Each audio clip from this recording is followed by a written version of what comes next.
Well, there isn't really a qualification that says, here is a degree, you're a director. I think it's more about you are making shorts, making music videos, training yourself up to say you're a director. I think there are a lot of people out there that would like to be a director or like to be a writer or like to be a producer, but they're not actually doing anything about it. So, and the people that succeed are the people that I think care about what they're doing and continue making stuff themselves without outside of courses, outside of qualifications.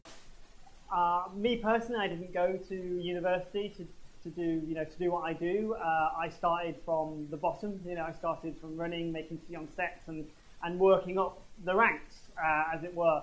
And for me, I mean, if you ask 100 different people in the industry, and they'll all tell you 100 different ways of getting into it, which is one of the frustrating things about getting into the industry.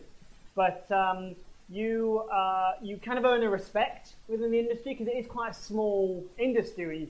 It might seem very big, but everyone talks. So if you can get in and start working in it and network around the people, then you can grow with the people that you're working with. And then it becomes a career. It's all well and good making a few shorts, but not being able to earn any money from it. But I find if you work up, then it gives you sort of longevity for the future.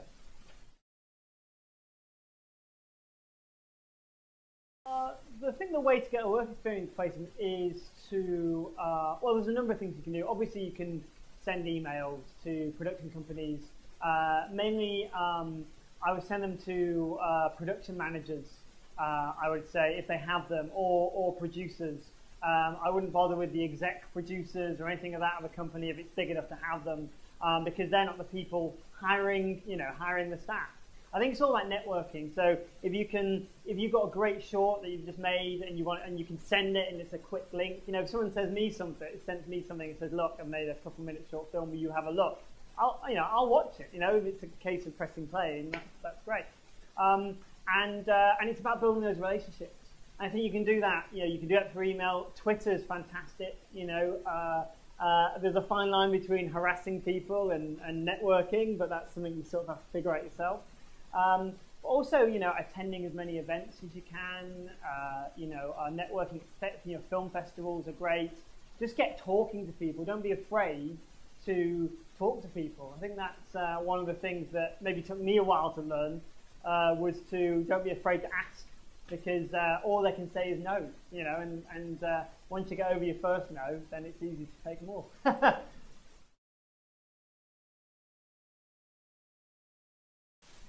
As a runner, the task that you expect to do is based probably everything and anything apart from directing or writing or using the camera. I think a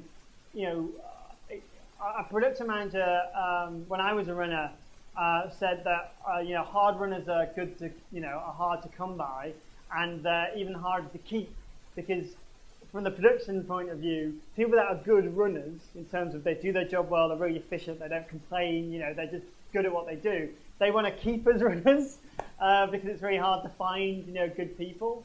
But the people that are good at their jobs and good at running are the people that are going to move up quicker, because a top tip I would say is always find out how the director and the DP takes their tea or coffee, and never wait to ask to give them a brew or give them a drink, because that's the point where you can strike a conversation. They'll remember you because you've done something for them without asking for it. It's kind of, yes, it's about making tea, yes, it's about cleaning up, yes, it's about standing by equipment on a rainy street while everyone has lunch. It's not the most glamorous job, but if you can do it to the best of your ability and really use that to form relationships with other people in the crew, then you're gonna work up.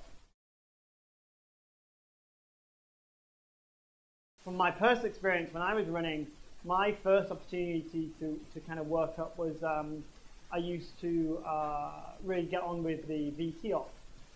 They're now VIT technicians, it's all gone to HD digital. But back when they had, they recorded all the playback stuff to tape when you were shooting on film. I, got playing with him and started talking to him at lunch and made sure I knew what drink he liked and, and all that. And then he trained me up on the gear, over a period of time, but on the gear that he was using.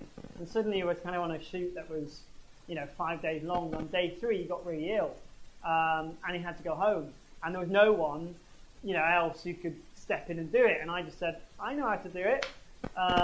Slightly, not lying, but put my hand up and said, I think I know how to do this. And they said, great. And then I did it for the rest of the job. And then I sort of continued doing work like that because everyone, because I proved I could do it. And that was basically from knowing how someone takes their tea.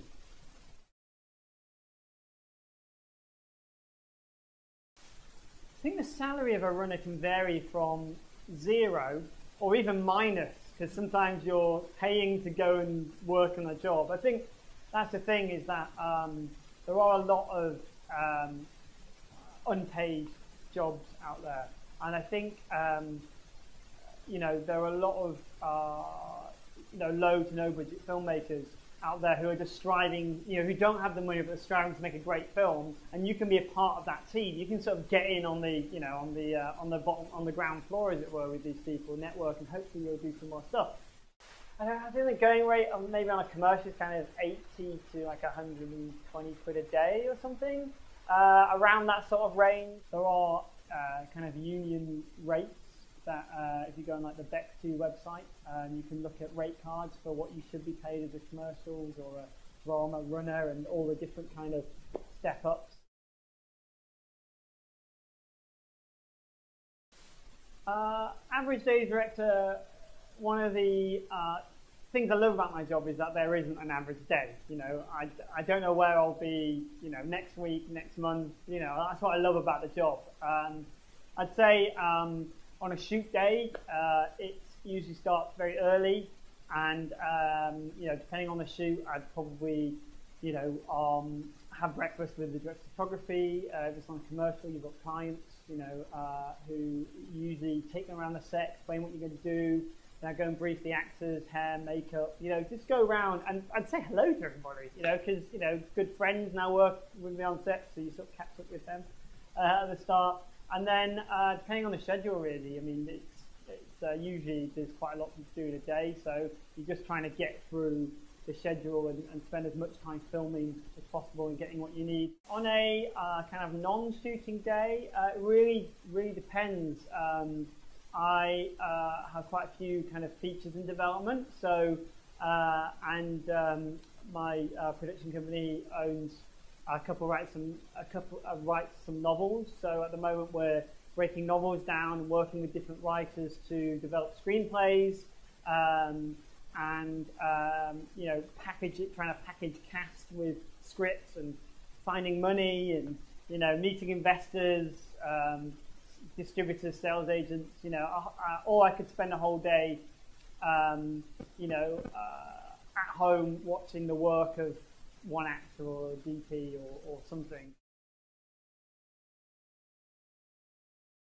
It's probably just the last one I finished. Ever flown one of these before? No. Well, no one's flown it for a while. Don't think they've ever let anyone do anything like this. We're happy to help, though, given the circumstances. I'm grateful.